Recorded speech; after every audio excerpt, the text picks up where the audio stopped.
आज हम देखेंगे कि इर्रेशनल नंबर क्या होता है, उसको थोड़ा रिवाइज करेंगे और सॉल्व करेंगे कि ये एक नंबर इर्रेशनल है, मतलब प्रूव करना है कि कोई नंबर इर्रेशनल कैसे होता है। हमें सबको पता है इर्रेशनल नंबर मतलब क्या होता है। इर्रेशनल नंबर ऐसा नंबर होता है जो अंडर रूट में रहता है, और अंडर रूट वाला नंबर मेरा हमेशा क्या रहता है, एक प्राइम नंबर रहता है। फॉर एग्जाम्पल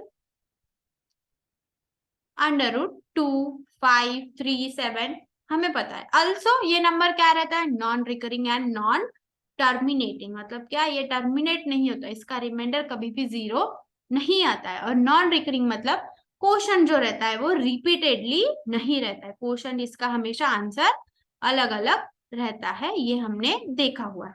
अल्सो पाई किसका एग्जाम्पल है। अब इरेशनल नंबर की हम और एक नई कंसेप्ट देखेंगे। अगर कोई rational number add, divide, subtract या फिर इसमें मल्टीप्लाई होता है तो वो पूरा नंबर भी मेरा एक इरेशनल नंबर रहता है। एग्जाम्पल जैसे 3 + √5। हमें पता है कि सॉरी 3 एक मेरा रैशनल नंबर है और √5 मेरा इरेशनल नंबर है। पर जब ये दोनों नंबर प्लस होते हैं तो ये पूरा नंबर मेरा इरेशनल नंबर हो जाता है।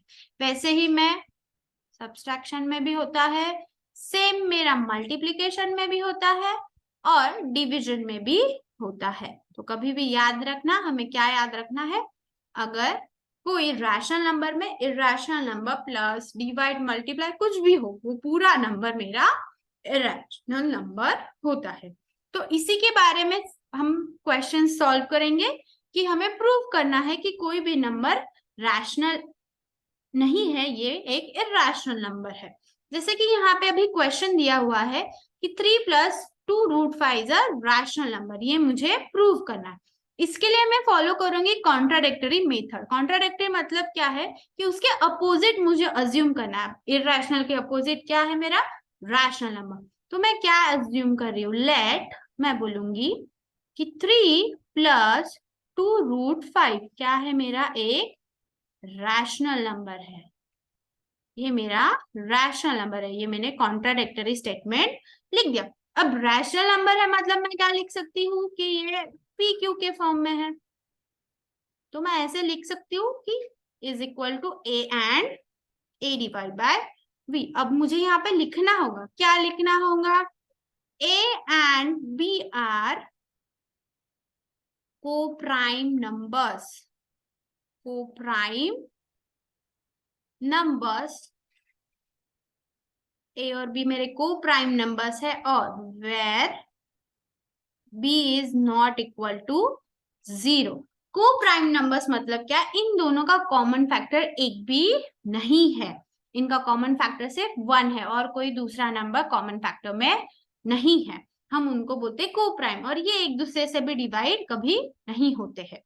तो हमने ये इसका लिख दिया है। अब हम क्या कर सकते हैं, इस इक्वेशन को थोड़ा सा एक दो स्टेप सॉल्व करेंगे और फिर बोलेंगे कि एक साइड है वो मेरी रैशनल है और एक इरेशनल नंबर है, तो मेरा स्टेटमेंट रॉन्ग हो गया। तो अब ये यहाँ पे मैं पहले 3 को शिफ्ट कर सकती हूँ। तो मैं यहाँ पे लिख देती हूँ 2√5 is equal to a b minus 3।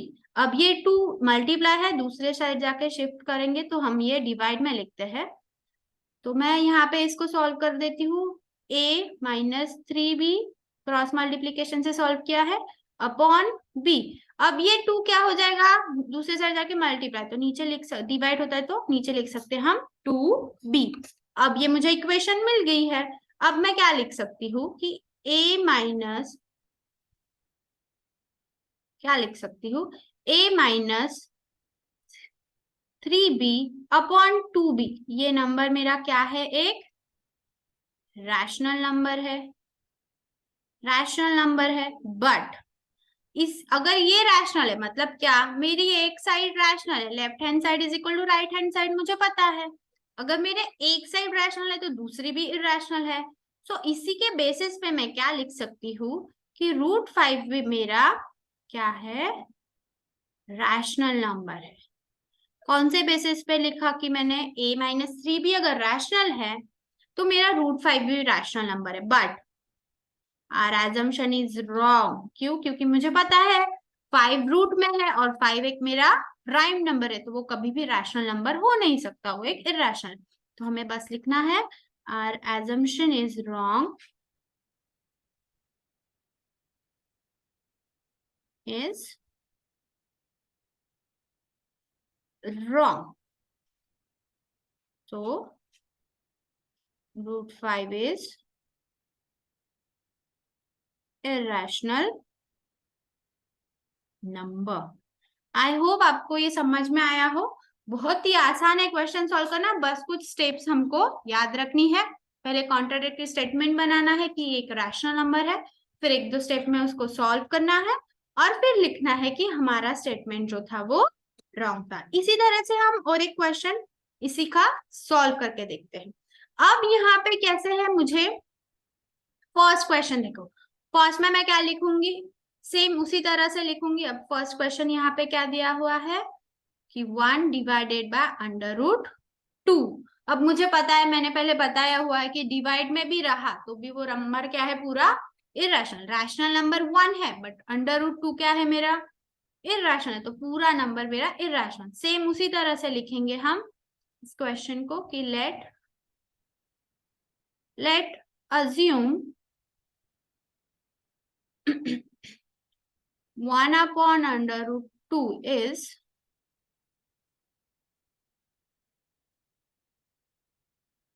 rational number. So rational number लिख दिया तो मैं क्या लिखूंगी, 1 upon under root 2 is equal to a and b. यहाँ पे मुझे क्या लिखना है, a and b are co-prime और b is not equal to 0। तो इसको अगर मुझे सॉल्व करना है तो मैं क्या लिख दूंगी, यहाँ पे ये शिफ्ट हो जाएगा, b is equal to 2 into a, 2 into a। तो अब मैं बोल सकती हूँ कि b एक मेरा रैशनल नंबर है, b इज रैशनल नंबर। हमें पता है कि LHS is equal to RHS, so 2 by root a is also rational number, is also rational number। But हमारा स्टेटमेंट रॉन्ग है क्योंकि अंडर रूट 2 मल्टीप्लाई a से है, कोई भी नंबर इरेशनल है और वो मल्टीप्लाई है तो पूरा नंबर इरेशनल होता है। तो हमारा एजम्पशन क्या हो गया है, रॉन्ग हो गया है। आप यहाँ पे लिख सकते हैं our assumption is wrong, so root 2 1 upon under root 2 is an irrational number. उसी तरह से आप लोग 7 बाय रूट 5 का भी क्वेश्चन सॉल्व कर सकते हैं। मैंने एक एग्जांपल दिया है, आप ट्राई करके देखना, अगर नहीं आया तो प्लीज कमेंट में डालना, मैं सॉल्व करके बता दूंगी। अब हम इसी तरह से, ये इंपॉर्टेंट क्वेश्चन है, अब यहाँ पे सिर्फ रूट 5 दिया है, हमें और कुछ बताया हुआ नहीं है, इसके साथ कुछ ऐड नहीं है, डिवाइड नहीं है, सब्सट्रैक्ट नहीं है। तो ये सॉल्व करने के लिए हमें एक थ्योरम का यूज करना है। वो थ्योरम क्या है, अगर कोई भी नंबर किसी के स्क्वायर से डिवाइड होता है तो वो उस नंबर से भी डिवाइड होता है।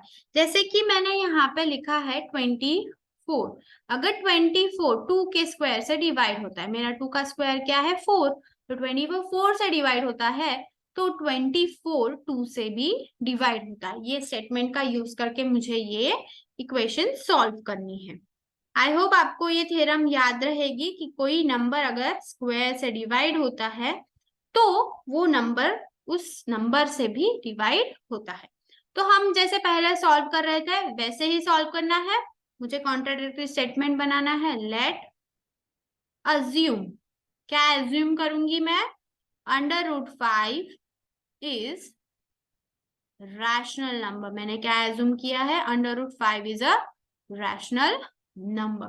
सो अब मैं क्या लिख सकती हूँ, under root 5 is equal to a upon b। यहाँ पे मुझे लिखना जरूरी है a and b are coprime मतलब क्या है, इसमें कोई भी कॉमन फैक्टर नहीं है, and b is not equal to 0। अब अंडर रूट में मुझे अंडर रूट हटाना है तो मैं क्या करूंगी, squaring on both side, squaring on both side, हमें दोनों साइड के स्क्वायर करना है। तो अंडर रूट का स्क्वायर अगर किया तो आंसर क्या आता है, सिर्फ वो नंबर अपॉन ए स्क्वायर अपॉन बी स्क्वायर। तो मैं क्या लिख सकती हूँ यहाँ पे, अब बी को मैं शिफ्ट कर सकती हूँ, 5b square is equal to a square.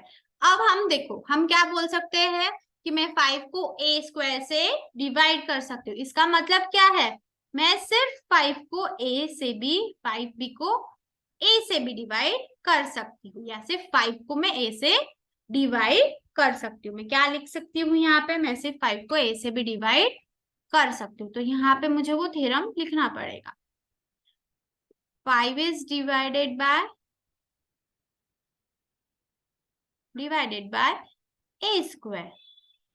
तो क्या बोल सकती हूँ मैं, 5 इज ऑल्सो डिवाइडेड बाय ए। समझा थ्योरम, 5 यहाँ पे ए स्क्वायर से डिवाइड हो रहा है, तो मैं क्या बोल सकती हूँ कि 5 मेरा ए से भी डिवाइड होता है। आई होप आपको ये समझ में आ गया हो। पर इससे कुछ प्रूव हुआ क्या, नहीं हुआ। तो अब हमको क्या एज्यूम करना पड़ेगा, और एक थर्ड नंबर एज्यूम करना पड़ेगा। तो मैं क्या लिख सकती हूँ यहाँ पे, let C is an integer. Integer मतलब क्या है, एक या तो ये पॉजिटिव नंबर होगा या फिर निगेटिव नंबर होगा। तो मैंने क्या बोला, सी एक मेरा इंटीजर है। इंटीजर है तो अब मैं क्या लिख सकती हूँ, देखो अब मैंने जो पहले सॉल्व किया उसी से मैं लिख सकती हूँ कि a इज इक्वल टू, मैंने क्या बोला, a 5 से डिवाइड हो सकता, मतलब 5 को a से डिवाइड कर सकते हैं, तो a इज इक्वल टू 5। अब मैंने c एक इंटीजर ले लिया है तो वो यहाँ पे लिख लूंगी, a is equal to 5 c।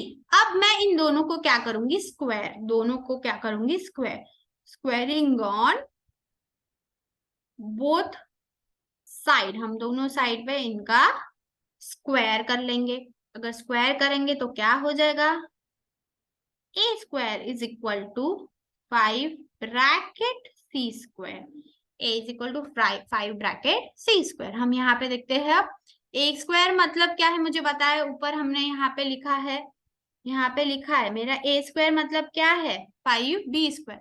तो ए स्क्वायर की जगह मैं लिख सकती हूँ 5, ए स्क्वायर की जगह मैं लिख सकती हूँ 5b square is equal to, इसका स्क्वायर बना देंगे हम 25c स्क्वायर। मैं 5 से 25 को डिवाइड कर सकती हूँ, तो b स्क्वायर मेरा आ जाता है 5c स्क्वायर। सेम हम बोल सकते हैं यहाँ पे भी कि अगर मैं 5 को b स्क्वायर से डिवाइड कर सकती हूँ, अगर मैं 5 को b स्क्वायर से डिवाइड कर सकती हूँ, तो मैं इसको b से भी क्या कर सकती हूँ, डिवाइड कर सकती हूँ। अब इन दोनों में क्या आ गया, 5 क्या आ गया, a और b में 5 कॉमन फैक्टर आ गया। a और b में अगर 5 कॉमन फैक्टर आ गया तो वो को प्राइम नंबर नहीं है। 5 इज कॉमन बिटवीन, क्या लिखना है हमको, 5 is common between A and B number. So A and B are not co-prime number. Our assumption is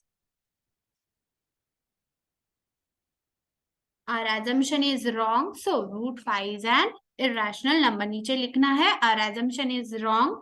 Root 5 is an irrational number. I hope आपको ये समझ में आ गया हो। बहुत ही आसान है, बट स्टेप्स याद रखनी है। पहले मुझे बताना है कि एक इरेशनल नहीं रैशनल नंबर है, उसके बाद बोलना है ए और बी मेरे को प्राइम्स है, फिर इक्वेशन को सॉल्व करना है, और थ्योरम क्या यूज करना है, कोई भी नंबर अगर किसी के स्क्वायर से डिवाइड होता है तो वो उस नंबर से भी डिवाइड होता है। यहाँ पे जैसे 5 ए स्क्वायर से डिवाइड होता है तो 5 मेरा a से भी डिवाइड होता है, यही हमको लिखना है। फिर एक इंटीजर लेना है c, आप a b c के जगह कुछ आपके जो लगता है वो यूज कर सकते हो, p q यूज कर सकते हो, c की जगह k यूज कर सकते हो, आपको जो अच्छा लगे वो लेटर आप यूज कर सकते हो। फिर हमको वो प्रूफ करना है। फिर वहां पे हमने लिखना है कि बी स्क्वायर भी 5 से डिवाइड होता है। अगर एक ही नंबर दोनों नंबर से डिवाइड, मतलब क्या, वो उसका कॉमन फैक्टर हो गया, तो वो नंबर को प्राइम नहीं है, हमारा एजम्पशन रॉन्ग हो गया, ये वहां पे लिखना है। सॉरी लाइंस आने के लिए, थोड़ा टेक्निकल इशू है, जल्द से जल्द हम ये टेक्निकल इशू सॉल्व करेंगे। नेक्स्ट वीडियो में ऐसा नहीं होगा, इसकी मैं गारंटी देती हूँ। आज के लिए बस इतना ही, बहुत लेंदी वीडियो हो गया है। अगर क्वेश्चन समझ में आया हो, वीडियो अच्छा लगा हो, तो प्लीज लाइक शेयर और सब्सक्राइब करना।